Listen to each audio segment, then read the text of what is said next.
नमस्ते। मुटु रोगको कुरा गर्दा यसका सङ्केतहरू सधैँ छर्लङ्ग हुँदैनन्, होइन त?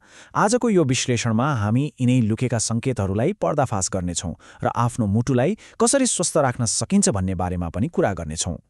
हृदयघातका लक्षणहरूबारे सबै थाहा छ जस्तो लाग्छ। धेरैजसो मानिसहरू सोध्छन् छाती दुख्यो मतलब हृदयघात भयो। तर कुरो त्यति मात्रै होइन, वास्तविकता त त्योभन्दा धेरै जटिल छ। आउनुहोस् यसलाई अलि गहिराइमा गएर बुझौँ। छाती दुख्नु त एउटा कुरा भइहाल्यो, तर मुटु रोगका सङ्केतहरूले त अचम्मै पार्न सक्छन्। जस्तो कि गोलीगाँठा सुन्निनु, अपच भए जस्तो गरी पेट दुख्नु वा घाँटीमा केही अड्किए जस्तो हुनु। यति मात्रै कहाँ हो र, कहिलेकाहीँ त असाध्यै धेरै थकान लाग्नु वा बङ्गारा दुख्नु पनि मुटुको समस्याको सङ्केत हुन सक्छ। त्यसैले यस्ता सङ्केतहरूलाई चाहिँ कहिल्यै पनि हल्का रूपमा लिनु हुँदैन। अब त्यो छाती दुखाइको अनुभव चाहिँ कस्तो हुन्छ त? ब्रिटिश हार्ट फाउन्डेसनले एउटा गजबको वर्णन गरेको छ।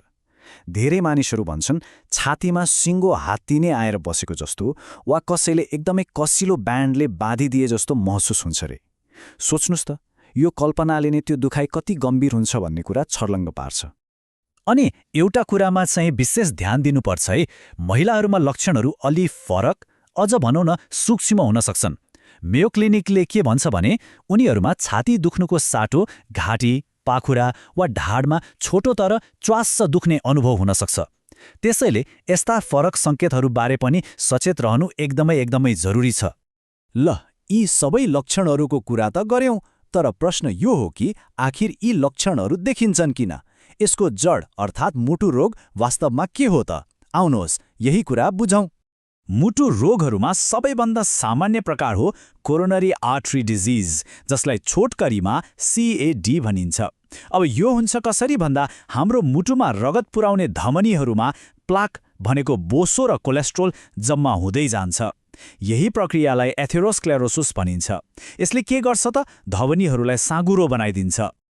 यो समस्या कतिको गम्भीर छ होला अनुमान लगाउनुस् त। CDCको एउटा तथ्याङ्क हेरौँ। संयुक्त राज्य अमेरिकामा हुने हरेक 5 जनाको मृत्युमा 1 जनाको कारण मुटु रोग हो। सोच्नुस् त, हरेक 5 मा 1।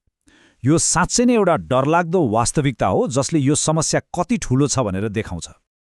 त्यसो भए प्रश्न उठ्छ, कसलाई बढी जोखिम छ त? अब हामी यही नै जोखिमका कारकहरूबारे कुरा गर्नेछौँ ताकि हामी सबैले आफ्नो अवस्था कस्तो छ भनेर मूल्याङ्कन गर्न सकौँ। हेर्नुस्, जोखिमहरू 2 किसिमका हुन्छन्। केही कुराहरू छन् जो हाम्रो नियन्त्रणमा छैनन्, जस्तै हाम्रो उमेर, लिङ्ग वा हाम्रो परिवारमा कसैलाई मुटु रोग थियो कि थिएन भन्ने कुरा। तर राम्रो कुरा के हो भने धेरै जस्तो जोखिमहरू हाम्रो नियन्त्रणमा छन्, जस्तै धुम्रपान गर्ने बानी, उच्च रक्तचाप, हाम्रो खानपान अनि तनाव। खुसीको कुरा नै यही हो कि हामीले नियन्त्रण गर्न सक्ने यी कुराहरूमा ध्यान दियौँ भने हामीले साँच्चै नै ठूलो फरक पार्न सक्छौँ। CDCको अर्को तथ्याङ्क हेरौँ न। यसले के देखाउँछ भने अमेरिकाका लगभग आधा जनसङ्ख्या मतलब 47% मानिसहरूमा 3वटा प्रमुख जोखिमहरूमध्ये कम्तीमा एउटा चाहिँ छँदैछ। ती हुन् उच्च रक्तचाप, उच्च कोलेस्ट्रोल वा धुम्रपान। यसबाट के थाहा हुन्छ भने यो समस्या कति धेरै मानिसमा छ। ल, जोखिमबारे त थाहा भयो। अब कुरा गरौँ समाधानको। आफ्नो मुटुलाई स्वास्थ्य र बलियो बनाउन हामीसँग के कस्ता उपायहरू छन् त? हाम्रो हार्ट हेल्दी टुल किटमा के पर्छ? अब सबैको मनमा आउने एउटा एकदमै सामान्य प्रश्न, व्यायाम त गर्ने, तर कति गर्ने? कति व्यायाम चाहिँ पर्याप्त हुन्छ त? यसको जवाब CDCले एकदमै स्पष्टसँग दिएको छ। वयस्कहरूका लागि हरेक हप्ता कम्तीमा 150 मिनट भनेको 2.5 घण्टा जति मध्यम गतिको एरोबिक व्यायाम गर्नुपर्छ, जस्तै फटाफट हिँड्ने। अनि त्यसमाथि हप्ताको 2 दिन मांसपेशी बलियो बनाउने व्यायाम पनि थप्नुपर्छ। सुन्दा धेरै लागे पनि यो लक्ष्य हासिल गर्न सकिन्छ। व्यायाम त भयो एउटा पाटो।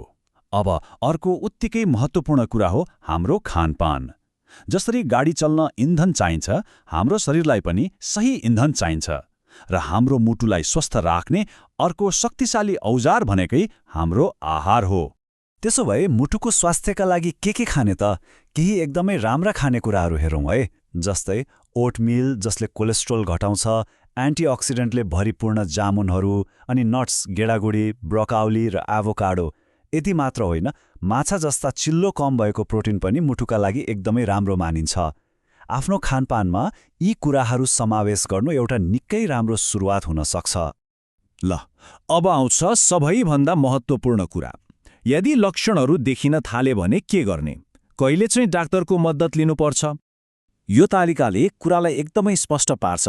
जस्तै गोलीगाँठा सुन्निने वा लगातार थकान हुने जस्ता लक्षण छन् भने डाक्टरसँग अपोइन्टमेन्ट लिनुहोस्। यदि छाती कसिलो हुन्छ तर आराम गरेपछि ठिक हुन्छ, जसलाई एन्जाइना भनिन्छ भने पनि डाक्टरलाई देखाउनु जरुरी छ।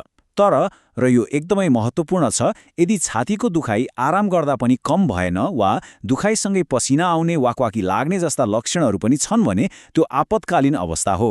1 सेकेन्ड पनि ढिला नगरी तुरन्तै एम्बुलेन्स बोलाउनुहोस्।